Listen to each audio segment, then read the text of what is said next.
¿Cómo están, hermanos? Buenas noches. Un gusto nuevamente estar junto a ustedes para poder seguir compartiendo este hermoso estudio.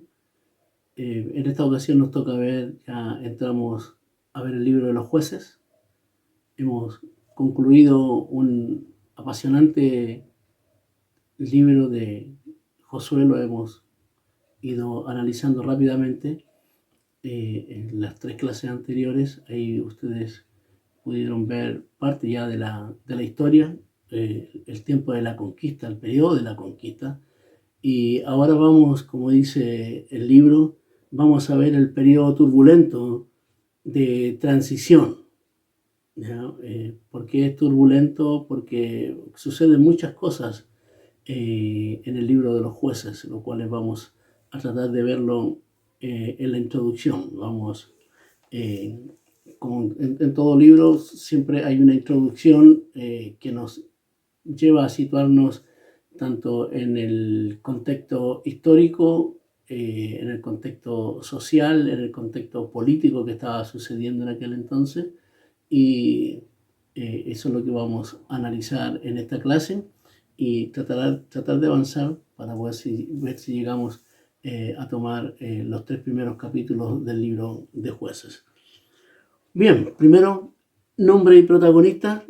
El libro recibe justamente el título de los personajes que sobresalen en este libro, que son llamados jueces. En hebreo son los Safetín o Safetín, como hay en algunas traducciones. ¿Ya?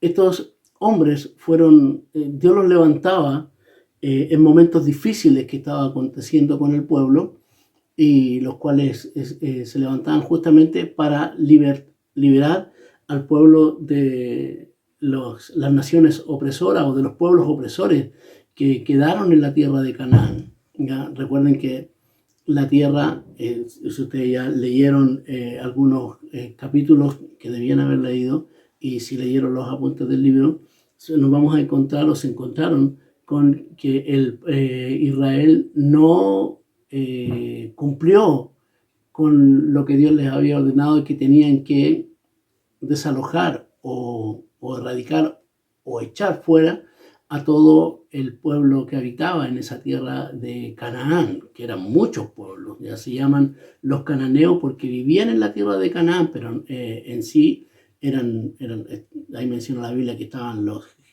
amorreos, los jebuseos, estaban los amonitas, los filisteos, que luego más tarde van a ser realmente una gran piedra de tropiezo.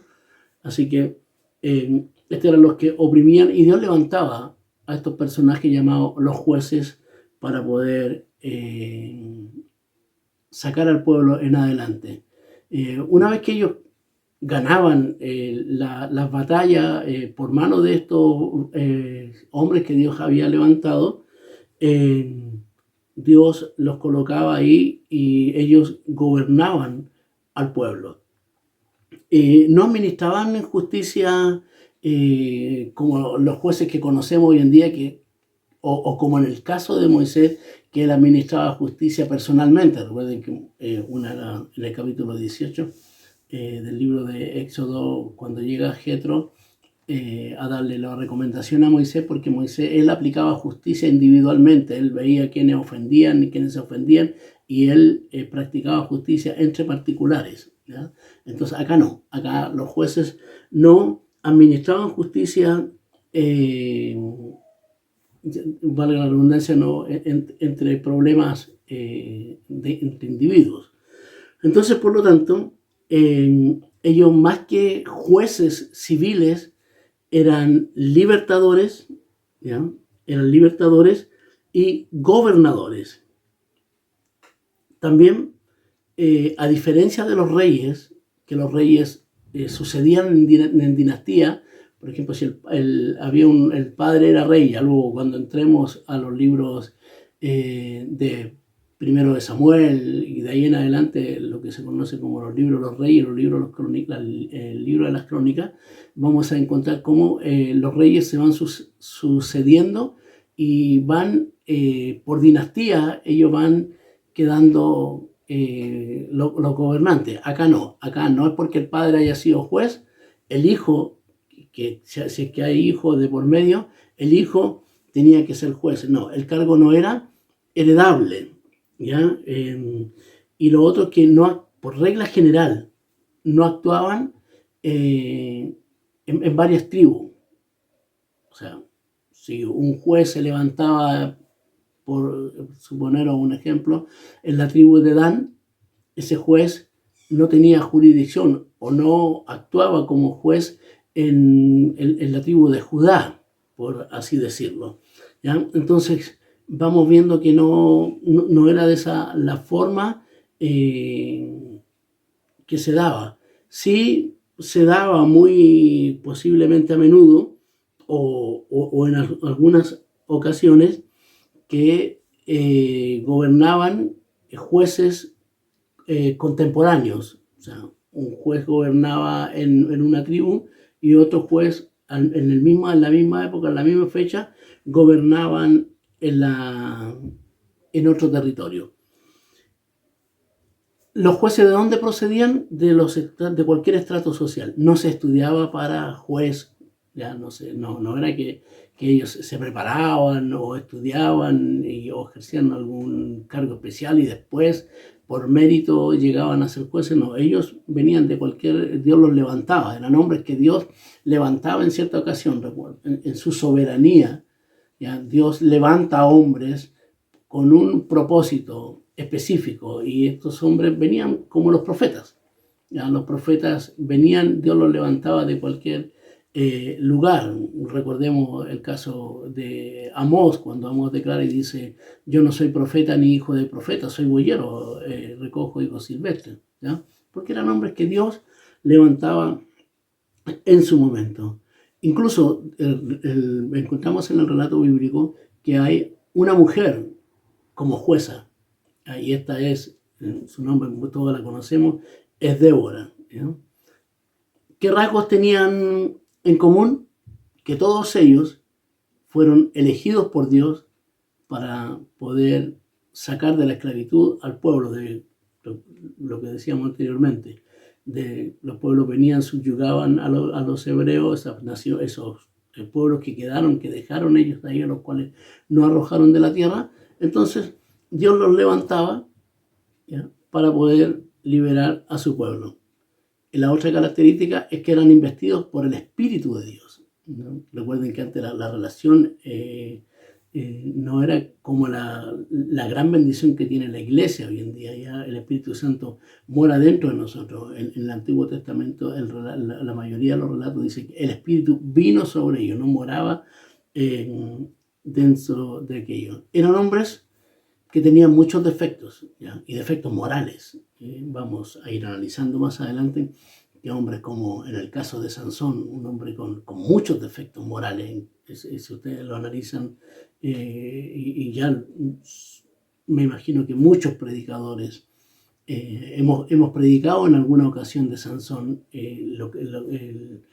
Sansón no era un hombre que tenía cualidades que eran, uno podría decir, bueno, ¿cómo Dios levanta a una persona como esta? Bueno, Dios levanta a quien quiere.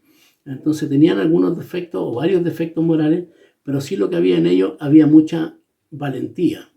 Algunos de los mencionados que se menciona acá en el capítulo, en el libro de los jueces, es Jefté y Sansón, los cuales más tarde, para que vea usted, son puestos en la galería de los héroes de la fe que menciona el libro de Hebreo en el capítulo 11. Bien. La obra que ellos tenían era una obra despiadada, vamos a encontrar que eran relatos crueles lo que ellos hacían, ¿ya? Eran hombres, por así decirlo, feroces, despiadados, pero ellos luchaban, como dice el libro, luchaban por su vida y también por la vida del pueblo. Lo cual recomienda también el escritor, nuestro hermano Pablo, ¿ya?, que no debemos juzgarlos a la luz del Nuevo Testamento o a la revelación más avanzada que se da en el Nuevo Testamento, ya esa revelación que se da mayormente en el Sermón del Monte, donde ahí hay realmente es muy distinto. ¿Por qué no debemos juzgarlo a la luz de la revelación avanzada? Como decía nuestro hermano Moisés, se recuerdan cuando él hace la explicación de si acaso el sol se detuvo, y todos sabemos que no el sol que se detiene, sino que es la tierra la que gira, ¿ya? Entonces se puede decir que era la tierra, y él daba toda una explicación en aquel entonces, y no debiéramos, ¿ya? Porque el escritor escribe de acuerdo a la revelación que tiene él. Para él en ese momento decía, sí, se detuvo el sol. Entonces en este caso es lo mismo. Nosotros tenemos hoy en día una revelación mayor que la que tuvieron ellos. Ya nosotros tenemos la revelación completa. Imagínense, ellos solamente, si usted se analiza la revelación la cual es progresiva. Recuerde que esto va de menos a más, ¿no?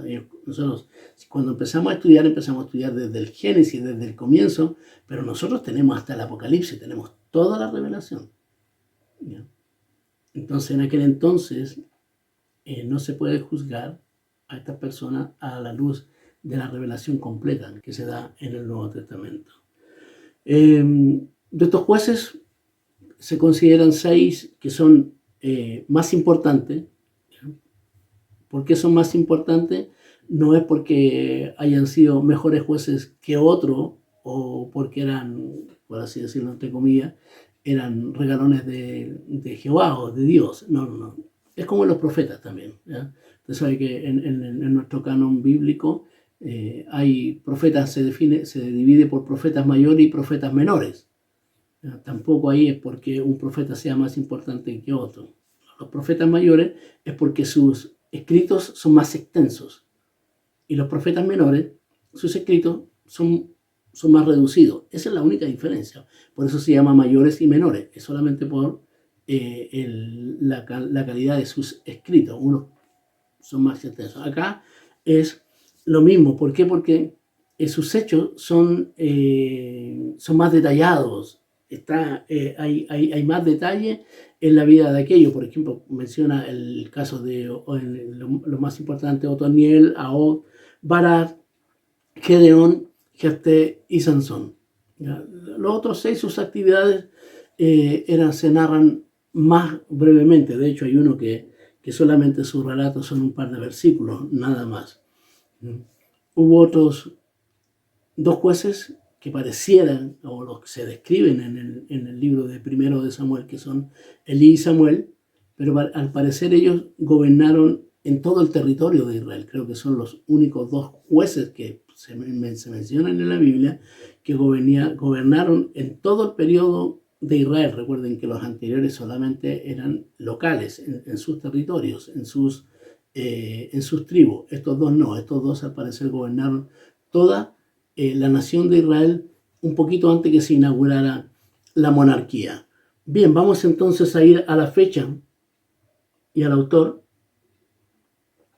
en que fue escrito.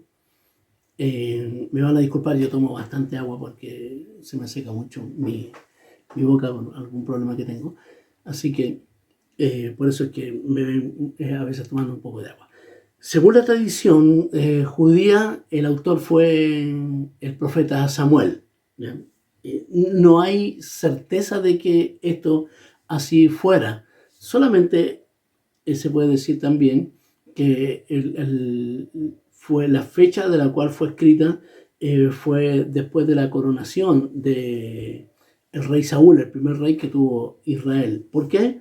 Porque se encuentra justamente, hay 4 veces la expresión que en aquellos días aún no había rey en Israel. Entonces, ¿qué quiere decir?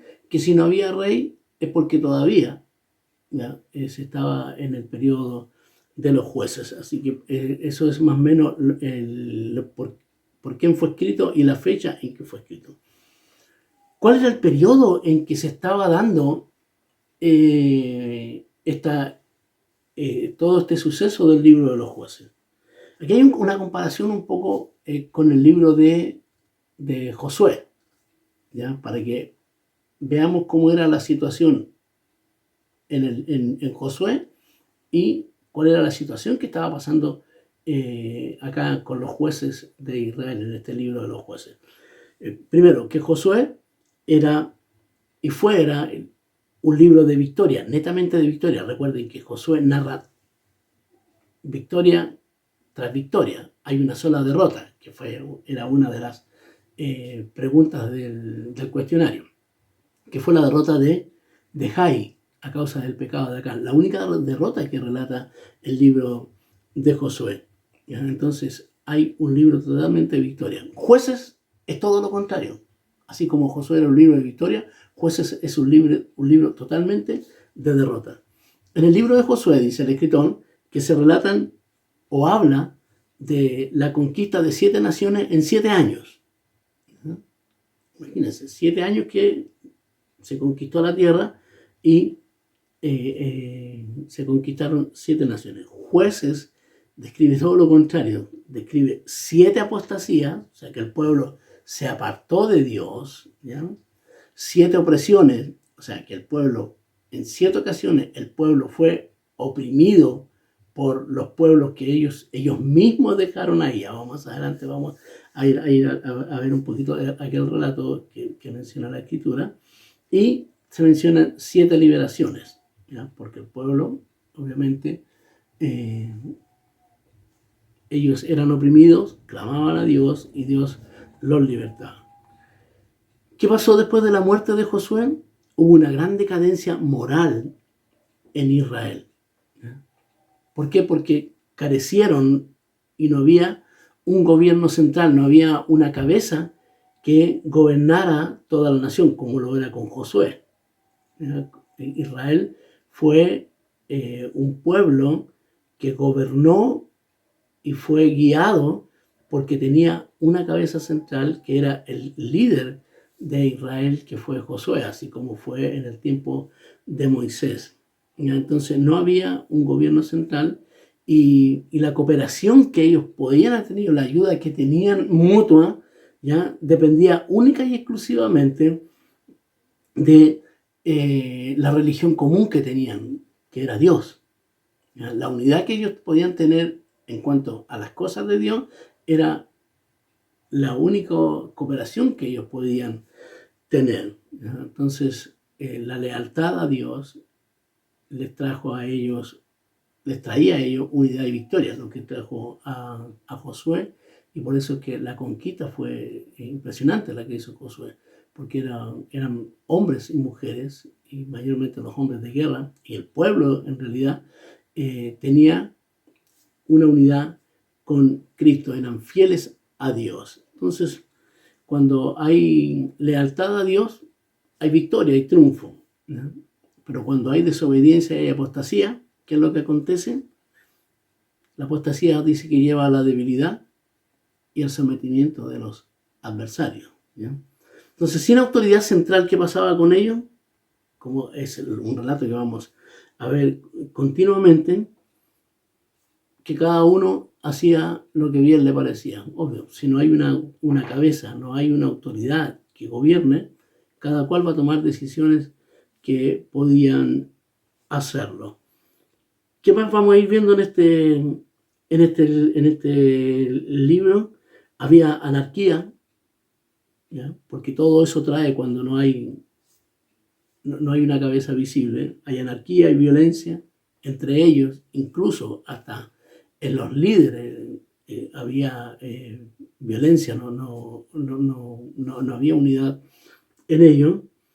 Y entonces esto fue decayendo el pueblo y llegó a un estado espiritual y moral que era realmente, como lo describe nuestro hermano Pablo, lamentable. ¿Qué pasó cuando hay una decadencia moral? Cuando uno deja de ser leal al Señor, por así decirlo, la fidelidad a Dios decae, el amor a Dios decae, viene apostasía, se aparta de Dios, y luego ¿qué viene? ¿Qué pasó con ellos? Los hebreos empezaron a casarse con las hijas de los cananeos, ¿ya? Adoptaron muchas de sus costumbres, incluso se empezaron a rendir a los cultos de los dioses paganos, ¿ya? Y empezaron a hacer lo mismo que hacían aquellos. Entonces, mezclaron la religión santa, esto es lo que se llama, lo que dijimos anteriormente, hicieron un sincretismo religioso, mezclaron lo santo con lo pagano. Me recuerdo cuando nosotros acá en nuestra iglesia, hace unos 3 años, si no me equivoco, tuvimos que ver las 5 solas, que clava Martín Lutero, de las tesis que clava en la catedral. Estuvimos analizando nosotros las 5 solas y me recuerdo muy bien cuando nuestro hermano Moisés le tocó aquella parte, y él nos explicaba y nos decía que el pueblo fue decayendo, la iglesia decayó porque dejó de amar al Señor. Entonces, porque primero se relata la iglesia de Éfeso, eso está en el libro de Apocalipsis, cuando se relata la apostasía de las 7 iglesias, o cómo la iglesia se va desvirtuando. Y todo empieza, decía nuestro hermano Moisés, todavía recuerdo aquello, él decía que todo comienza porque la iglesia dejó de amar a Dios. Cuando uno deja de amar a Dios, ya después las demás cosas vienen y empieza a formarse lo que se empezó a formar acá. Ellos dejaron de amar a Dios, dejaron de ser leales a Dios. ¿Qué pasó? Cayeron en la apostasía. ¿Ya? La apostasía, ¿qué vino a hacer? Bueno, ya no les importó tanto la santidad que ellos habían jurado a Dios. Ya recuerden que en uno de los últimos discursos que hace Josué, ahí en el Monte de Ebal, en el capítulo 23, le lee la ley y ellos juraron y dijeron, no, vamos a ser fieles a Dios, ¿ya? Pero no les duró mucho. Entonces, ¿qué pasó? Cuando se deja de amar a Dios, hay apostasía.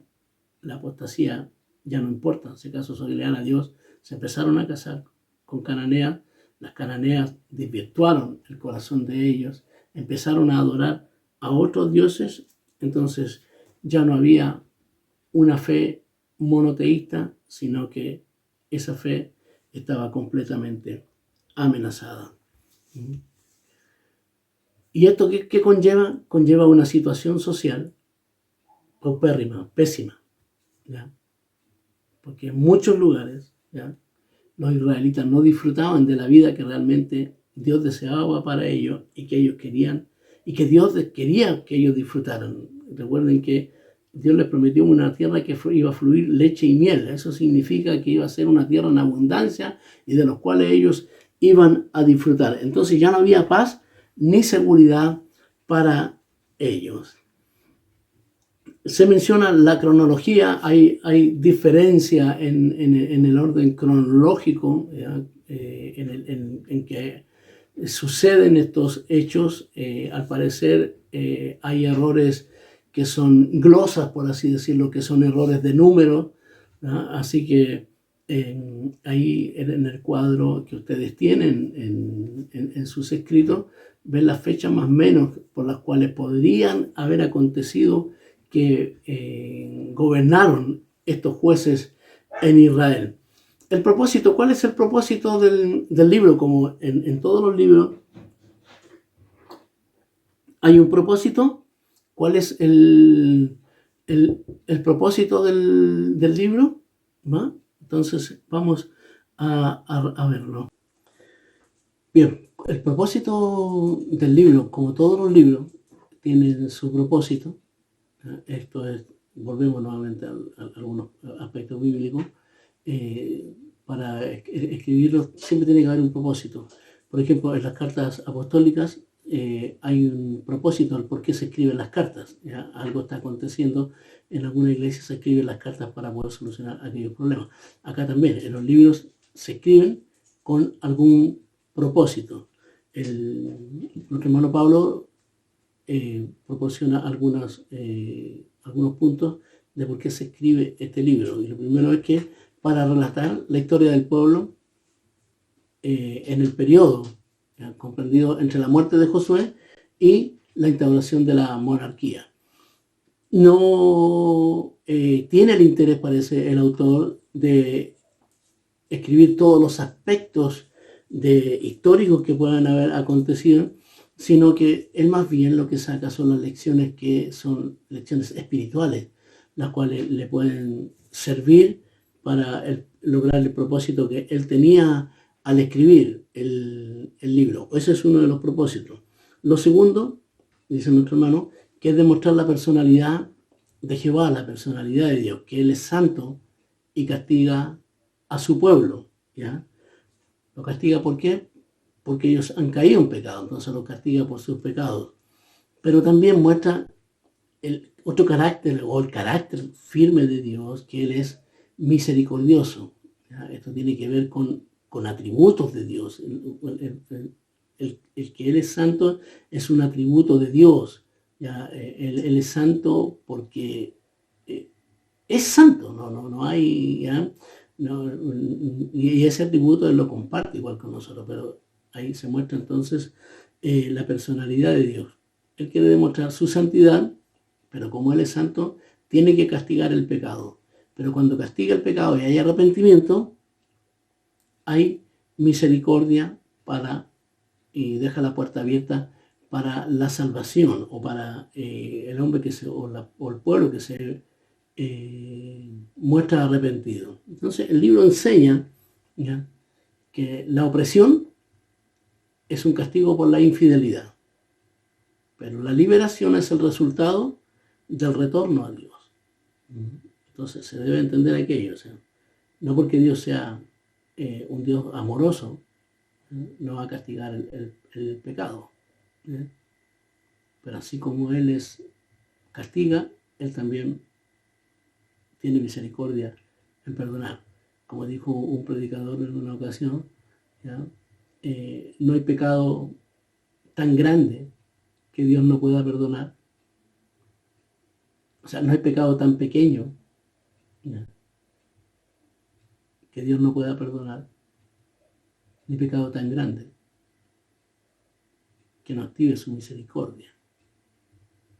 Entonces, Dios ahí muestra su personalidad. Y tercero, lo que muestra el propósito del libro es que es señalar la gran necesidad que hay de establecer una monarquía. ¿Por qué?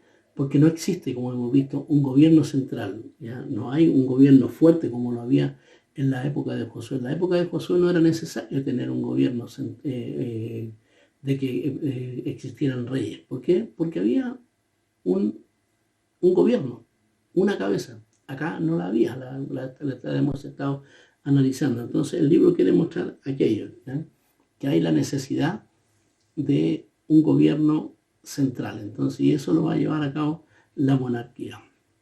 Sin autoridad de un rey, volvemos nuevamente, cada uno hacía lo que bien le parecía.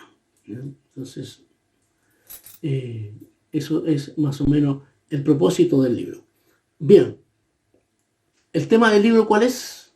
¿Ya? Se encuentra en el capítulo 2, del 11 al 23, ¿ya?, que dice que después de que los hijos de Israel hicieron lo malo ante los ojos de Jehová y sirvieron la Baal, dejaron a Jehová, el Dios de sus padres, que los había sacado de la tierra de Egipto, y se fue tras otros dioses, los dioses de los pueblos que estaban en sus alrededores, los cuales adoptaron y provocaron a ira a Jehová, dejaron a Jehová y adoraron a Baal y a Astarón, y se encendió la ira contra Israel, el furor de Jehová, el cual los entregó en las manos de los robadores, o sea, de aquellos, los pueblos, aquellos que venían y saqueaban.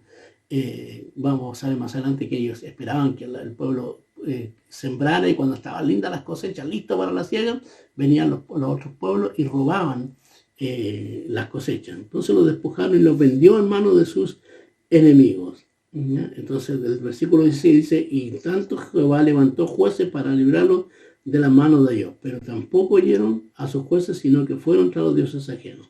¿No?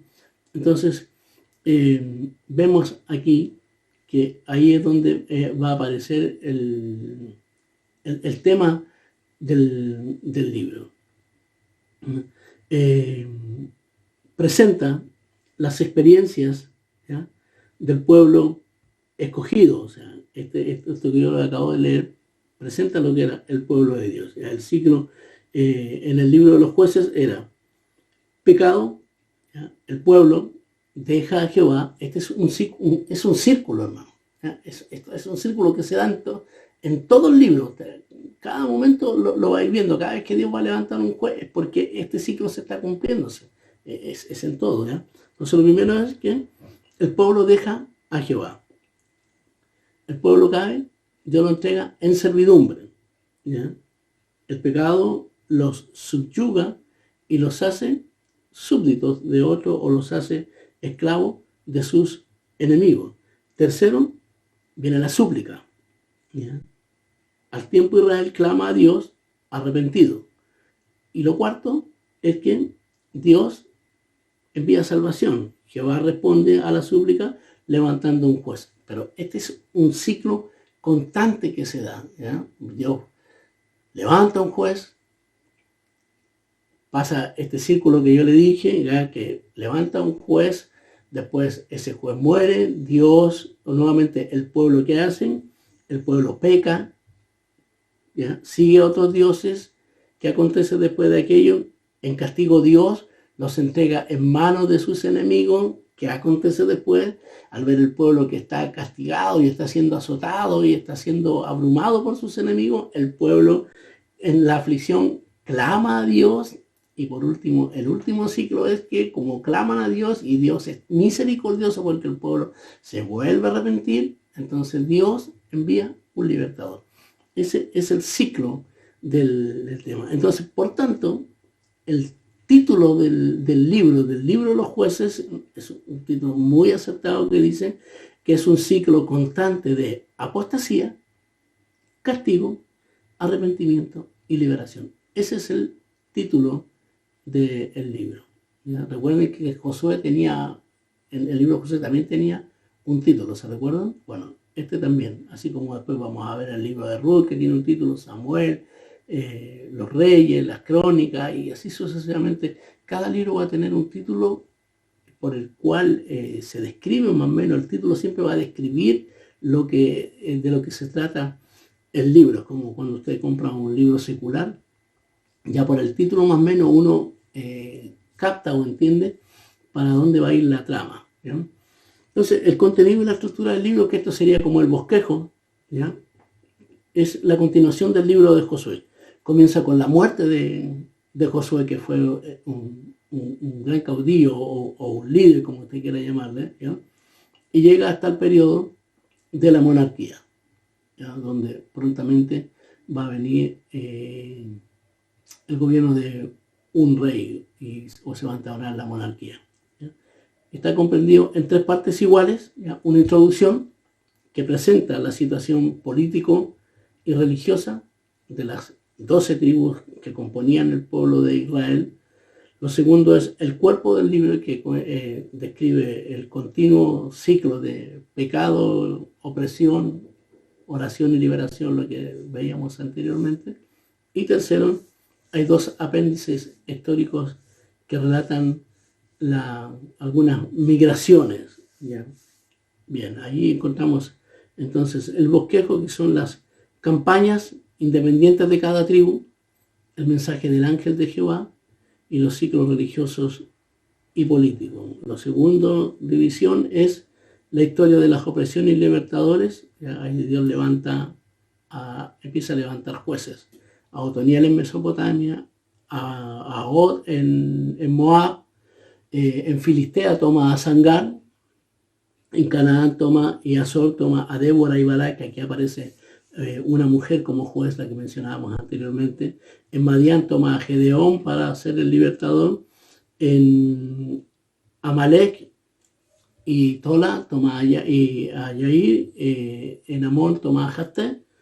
En Ibsán y Elón y Abdón. Y en Filistea toma a Sansón. Recuerden, mire, aquí Filistea aparece 2 veces en opresión contra sus enemigos. Ya vamos a ver por qué, ¿no?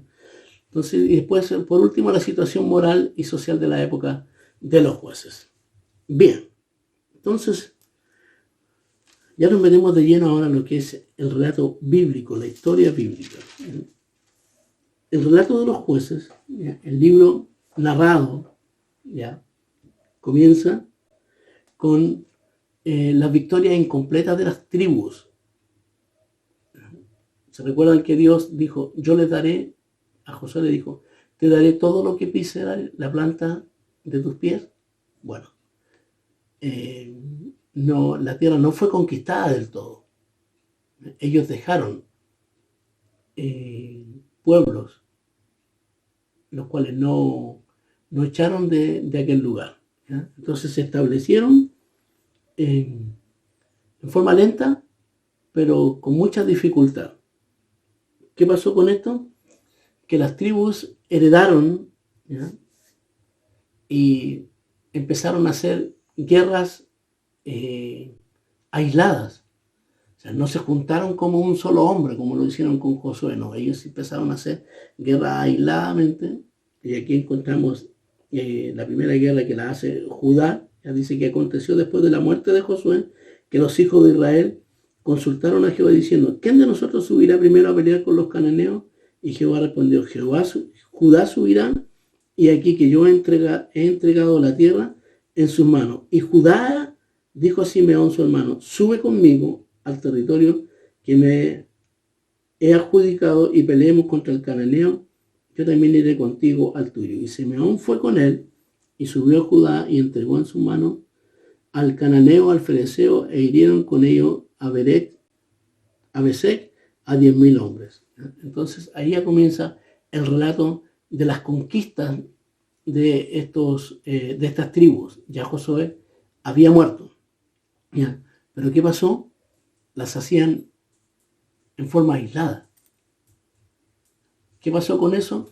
Que entre menos tribus eran, las guerras se hacían más extensas y se empezaron a cansar. Entonces, eso que fue llevando, bueno, peleamos hasta acá, por así decirlo, y dejamos a esto, total, a esto después nosotros lo hacemos tributarios nuestros.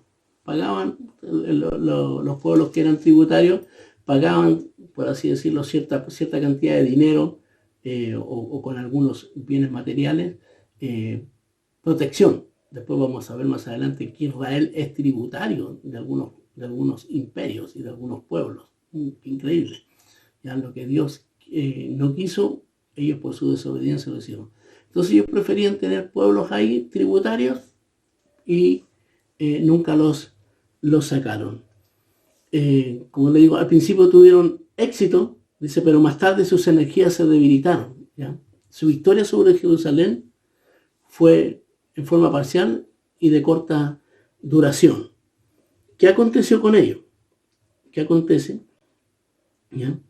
Que después Judá, viene ya, se levanta Judá y conquista Jerusalén y Hebrón y combatieron ahí con este pueblo que habitaba en el Negev. Luego, lo que va a acontecer, ¿ya? Que otras tribus, como la de Benjamín y Manasés, ¿ya? Tampoco desalojaron completamente. Cuando usted lee todo el capítulo 1, Judá conquista a Hebrón, ¿ya? Después Otoniel conquista Debir, Judá y Benjamín, dice, y los hijos del Ceneo, suegro de Moisés, subieron a la ciudad de las palmeras con los hijos de Judá al desierto de Judá, que está en el Negev, acerca de Arad, y fueron y habitaron con el pueblo. Y fue Judá con su hermano Simeón y derrotaron al cananeo que habitaba en Safá, la asolaron y pusieron por nombre de la ciudad Orma. Tomó también Judá a Gaza en su territorio, a Calón en su territorio, a Ecrón en su territorio, y Jehová estaba con Judá, quien alojó a los de las montañas, mas no pudo arrojar a los que habitaban en los llanos, los cuales tenían carros errados. Entonces, si bien es cierto, ganaban batallas, conquistaban, pero se cansaban, entonces no conquistaban todo el territorio y los iban dejando. Grueso error, porque la orden de Dios era que ellos tenían que desarraigar y echar al pueblo de toda la tierra, porque esto iba a traer complicaciones más tarde. Más tarde les va a traer complicaciones. Entonces, Hay que tener mucho cuidado. Estas son lecciones prácticas para nosotros. Recuerden que el libro está tomando las lecciones que son lecciones espirituales prácticas. Cuando uno no desarraiga, dice el pecado, el cristiano no desarraiga el pecado del todo, el pecado luego, ese poquitito que va quedando, va tomando posesión, y a la final después va a ser un tropezadero para nosotros. Bien. Cuando los israelitas dice que cobraron más fuerza, sometieron a los cananeos a tributo, ¿ya? Desobedeciendo, dice claramente, al mandato divino que debían exterminarlos. Recuerden que parece, por eso le digo, parece duro el relato bíblico, pero hay que entenderlo a la revelación de ese momento, no a la revelación completa de la Sagrada Escritura en el Nuevo Testamento. Así que en el capítulo 2 aparece un personaje, ¿ya?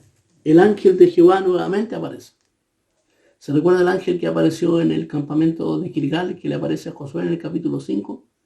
Al cual estaba dándole las órdenes, diciéndole, bueno, no eres tú quien está a cargo de esto, sino que soy yo el que está a cargo. Entonces dice, y el ángel de Jehová subió a Gilgal, a Boquín, y dijo, yo os saqué de Egipto, y os introduje en la tierra de la cual había jurado a vuestros padres, diciendo, no invalidaré jamás mi pacto con vosotros, con tal que vosotros hagáis pacto, no hagáis pacto con los moradores de esta tierra, cuyos altares habéis de derribar, mas vosotros no habéis atendido a mi voz. ¿A qué desciende el ángel?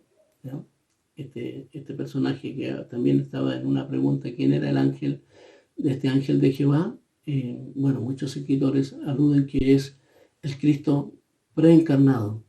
¿Por qué? Porque él recibe la gloria y recibe la adoración recuerden, de Josué, ¿no? Cuando él se inclina, los ángeles no pueden recibir adoración, ¿no? Esa es una característica fundamental. Los ángeles no pueden recibir adoración porque la gloria única y exclusivamente es de Dios. Y este personaje se encuentra varias veces en el libro de Jueces, aquí también en el relato de Gedeón y de Sansón, también aparece el ángel de Jehová. Entonces no es un ángel común, porque siempre habla en la primera persona de la deidad, una característica únicamente divina. ¿Qué hizo el ángel? ¿A qué vino? Vino a reprenderlos. ¿Ya? Él vino a reprenderlos. ¿Por qué? Porque los hebreos habían sido, dice nuestro hermano Pablo, desagradecidos con el favor de Dios. Él le hace un recordatorio. Le muestra las condiciones por las cuales ellos cómo habían salido de Egipto, cómo Dios los había sacado con mano poderosa, cómo Dios los había introducido en la tierra de Canaán, ¿ya?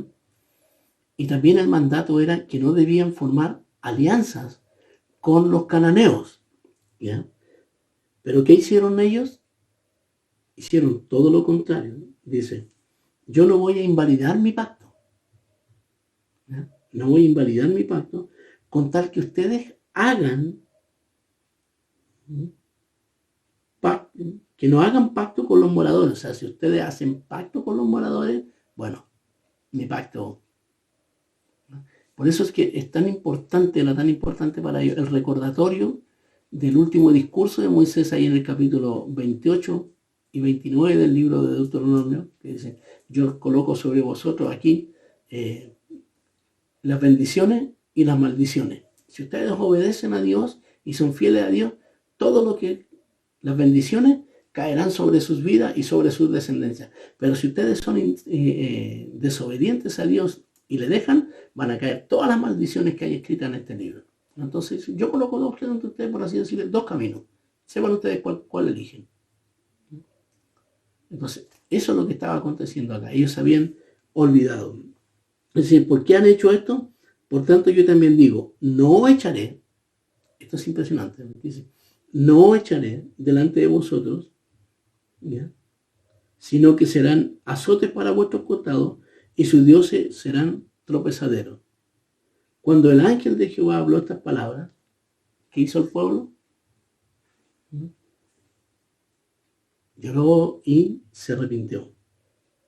El pueblo alzó su voz y lloró, y llamaron a aquel lugar Boquín, que en su Biblia está, que dice que es los que lloran. Y ahí ofrecieron sacrificio a Jehová.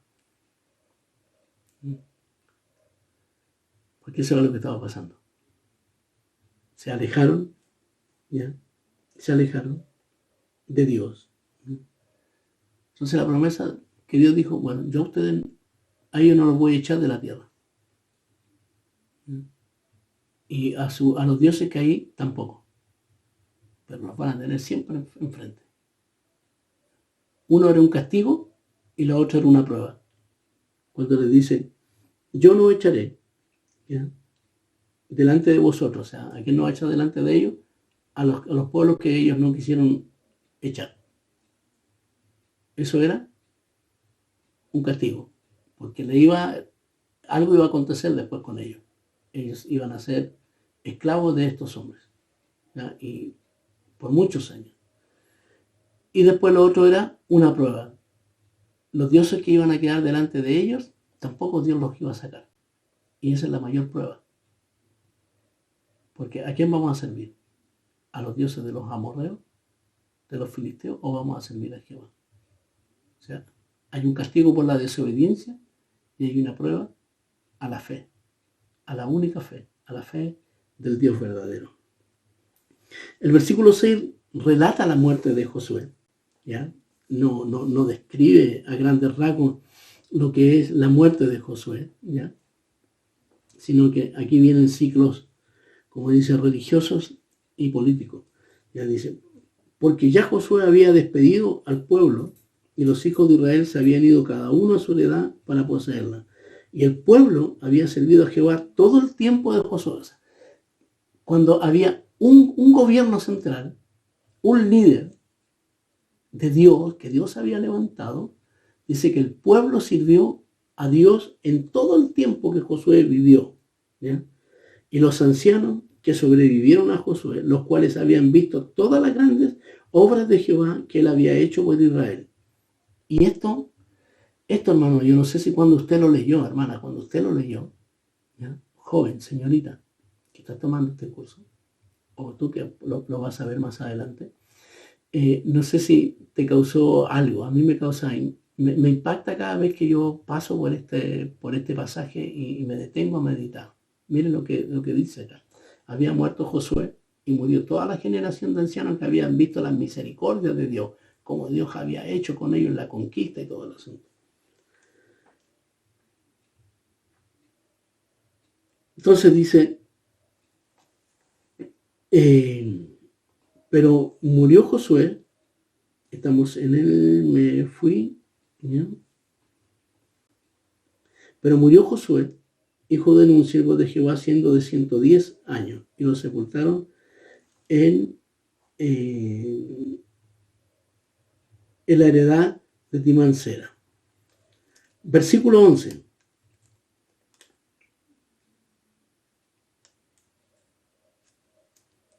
Versículo 10, perdón. Y toda aquella generación también fue reunida. La generación de ancianos que había estado con José murieron. Y miren lo que dice acá.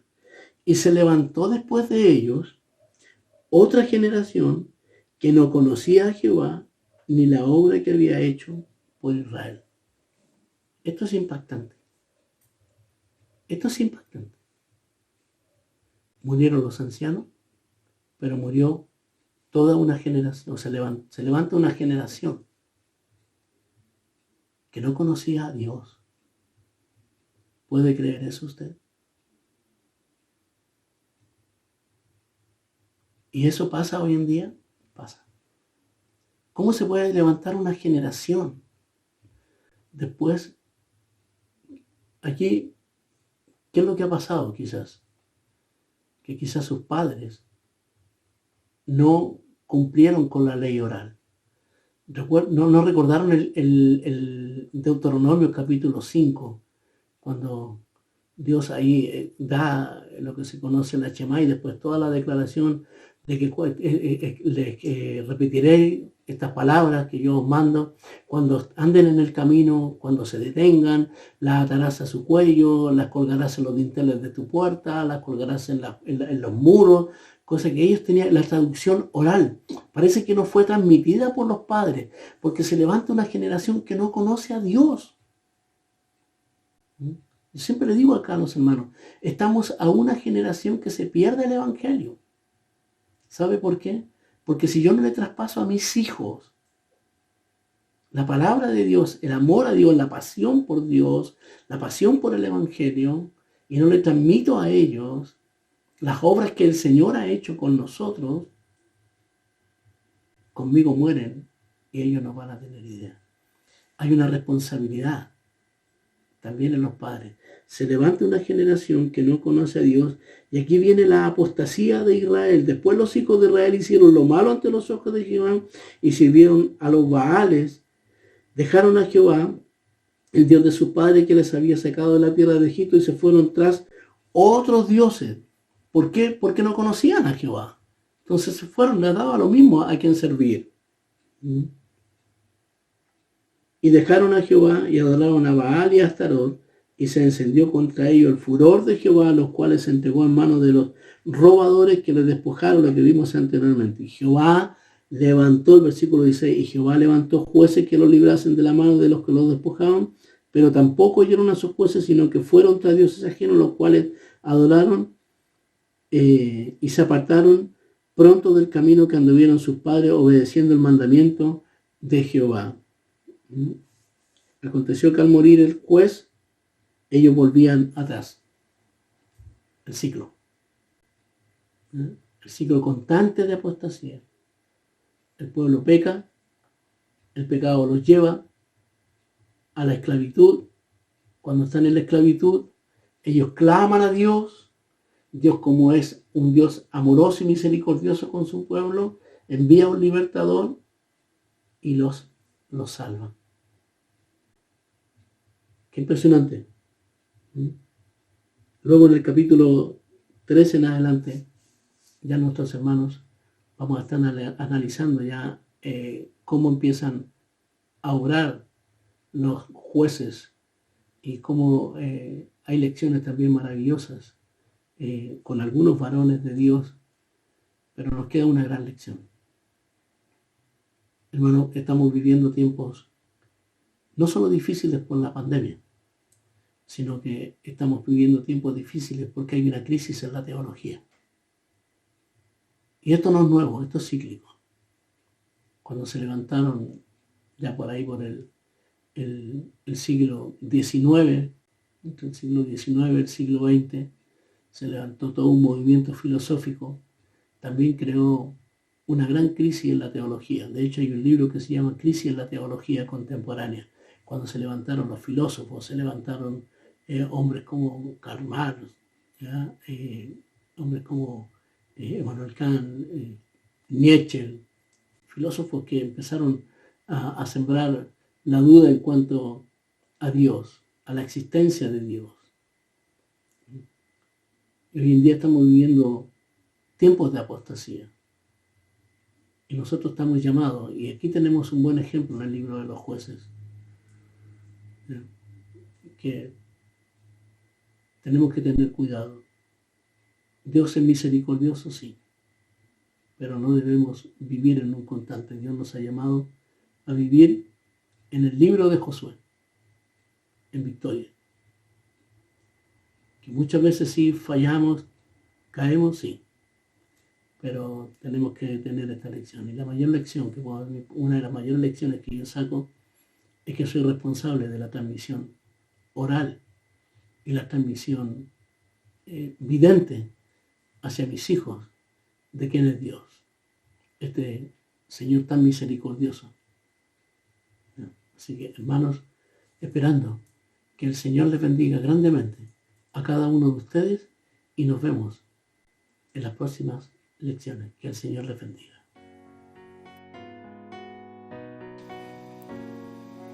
Esta fue una producción de la Iglesia Evangélica de Dios Pentecostal de Conchalí.